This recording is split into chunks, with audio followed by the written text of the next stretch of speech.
Good morning student. तो आज हम ज्योग्राफी में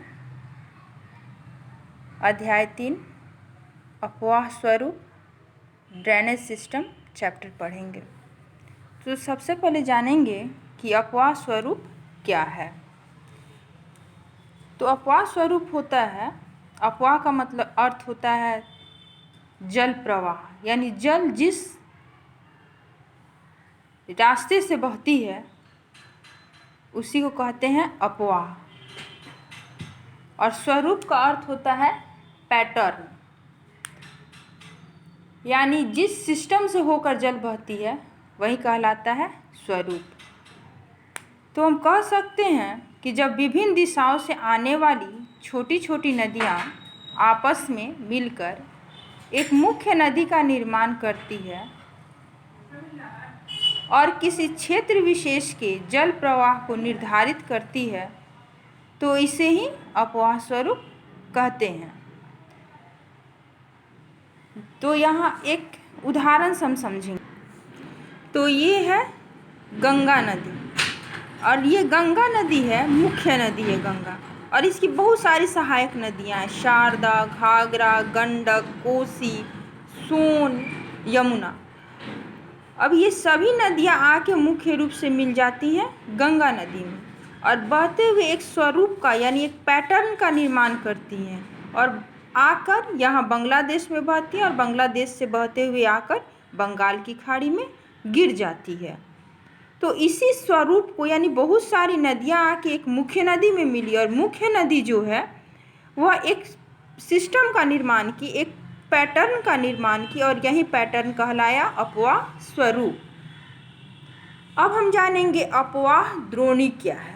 तो अपवाह द्रोणी होता है जब किसी नदी प्रणाली में एक क्षेत्र विशेष का जल प्रवाहित होता है तो उस क्षेत्र विशेष को उस नदी का द्रोणी अथवा अपवाह बेसिन कहते हैं।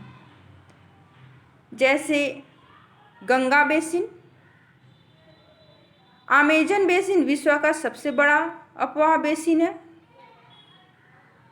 तो इसको भी एक उदाहरण से समझ लेते हैं कि अभी हम गंगा के बारे में आपको बता रहे थे। तो यह एक क्षेत्र विशेष से होकर बहती है, पूरे भारत में गंगा नहीं बहती, एक क्षेत्र विशेष से। यहाँ देख रहे हैं, यहाँ निकली गोमुख से गंगा और निकल के यहाँ यूपी से बहते हुए और यहाँ से आई बिहार में और बिहार से बहते हुए चली आई बांग्लादेश और बंगाल की खाड़ी में गिर जाती है। तो उसके बहने का जो यही पैटर्न है जो किसी क्षेत्र विशेष से बह के आ रही है, यही कहलाता है अपवाह द्रोणी। तो अभी हम जाने हैं अपवाह द्रोणी के बारे में।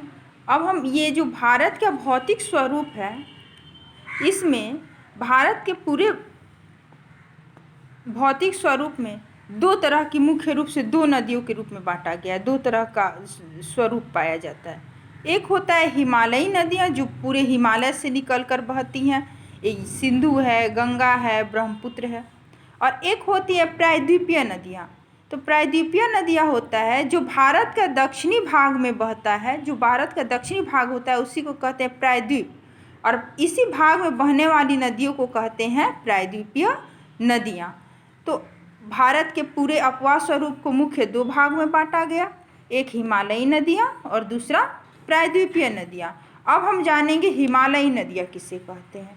तो हिमालयी नदियाँ होती हैं जो हिमालय से होकर निकलती हैं, वह कहलाते हैं हिमालयी नदियाँ। तो हिमालयी नदियाँ हुई जैसे सिंधु नदी हुई, गंगा हुई, ब्रह्मपुत्र हुई। मुख्य यही तीन नदियाँ हिमालय से निकलती हैं और इसकी बहुत सारी सहायक नदियाँ बाद में हो जाती हैं। तो इसीलिए इस क्षेत्र को आपको हम पिछले चैप्टर में बताए भी हैं कि इसको गंगा, सिंधु, गंगा, ब्रह्मपुत्र का इस भाग को मैदान भी कहा जाता है। तो हिमालयी नदियाँ जो हैं यह सालों भर बहने वाली नदियाँ हैं, वर्ष भर इसमें जल भरा रहता है। इस नदी की यही इसकी दूसरी विशेषता यह है कि यह गॉर्ज का निर्माण करती है। सालों भर पानी से भरा रहता है यह क्षेत्र, इसीलिए नौकागम्य है, यानी इससे व्यापार भी काफ़ी आसानी से या जल परिवहन का कार्य भी काफ़ी आसानी से हो जाता है। तराई क्षेत्र में जलोढ़ पंख का निर्माण करती है मैदानी भाग में यह आकर, बाढ़ के मैदान का निर्माण करती है और मुहाने पर आकर डेल्टा का निर्माण करती है। तो ये हुई हिमालयी नदियों की विशेषताएं। हिमालयी नदियाँ इसके ऊपर के भाग को कहते हैं, अभी मैं आपको बताती हूँ। यहाँ इसी के ऊपर के भाग को हिमालयी नदी, यानी भारत के उत्तरी भाग से निकलने वाली नदियाँ हो गई हिमालयी नदी, और दक्षिणी भाग में बहने वाली नदियाँ हो जाती हैं क्या, प्रायद्वीपीय नदी। हिमालयी नदियों की विशेषताएं हम बता दिए। अब है प्रायद्वीपीय नदी। तो प्रायद्वीपीय नदी अधिकांश पठारों से होकर निकलती है। तो पठारों से होकर निकलने के कारण यह बरसाती नदी होती है। ग्रीष्म ऋतु में यह सूख जाती है नदी। इस नदी में जल परिवहन कार्य नहीं होता है, क्योंकि 6 महीने पानी रहता है, 6 महीने पानी नहीं रहता है, या 9 महीने पानी रहता है किसी नदी में और 3 महीने पानी नहीं रहता है। पठारी भाग से बहने के कारण जलप्रपात का निर्माण करती है। सामान्यतः मुहाने पर डेल्टा का निर्माण यह नहीं करती है। तो यही विशेषताएं हैं हिमालय नदी और प्रायद्वीपीय नदी का। जल विभाजक क्या है?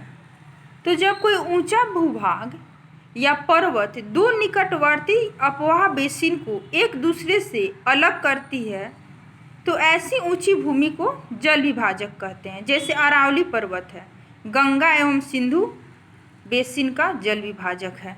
तो अरावली पर्वत आपका यहीं पे पाया जाता है, और वह क्या करता है, गंगा और सिंधु नदी को 2 भाग में बांट देता है। इसीलिए अरावली पर्वत को कहा गया गंगा और सिंधु का जल विभाजक कहा जाता है। तो जैसे 2 नदियाँ बहते हुए आ रही हैं, बीच में कोई ऊंचा पठार या पहाड़ पड़ गया, तो वे क्या होती हैं, एक पहाड़ के दूसरे साइड से एक दूसरे साइड से बह जाती हैं, और यह ऊंचा भूभाग ही क्या कहलाएगा, तब जल विभाजक कहलाएगा।